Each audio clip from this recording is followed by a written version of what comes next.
Hola, bienvenido a Melros Oráculo, guía espiritual con Melina. Doy gracias a los guías, seres de luz, ángeles, arcangelinas y primeramente a Dios por los mensajes que vamos a recibir en el aquí y ahora.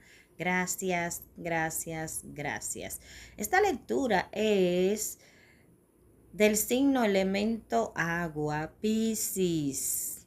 La guía angelical te dice, en este momento el universo te pide que favorezcas tu cabeza por sobre tu corazón. Se trata de pensar con claridad, mantener la objetividad y tomar decisiones que sirvan al bien mayor y más elevado de todos. Recuerda, tú siempre quieres estar del lado bueno de la ley universal. Cuando se trata de asuntos interpersonales, es posible que estés sintiendo una señal de desapego. La sensación de que tú y tu pareja ya no están en la misma página.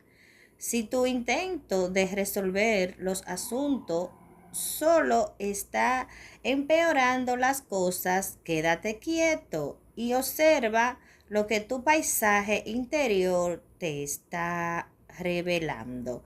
Es hora de cambiar esos patrones. Y el consejo cósmico te dice, toma decisiones que se alineen con el mayor y más elevado bien de todos. El oráculo de lunaología te dice que tú y tus seres queridos están seguros con la luna en Cáncer. Y con la luna en Sagitario te dice además que la suerte está de tu lado. Y alineando las energías, el mensaje angelical te dice positividad, fe y optimismo.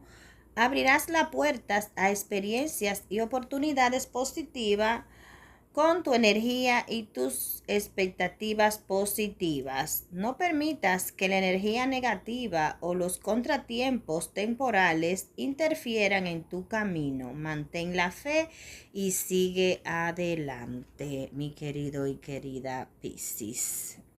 Acoge el mensaje que resuene contigo y si no, déjalo fluir.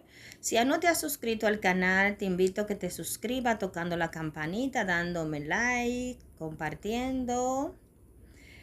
Así harás que esta comunidad familiar de Melros Oráculo crezca. Namaste.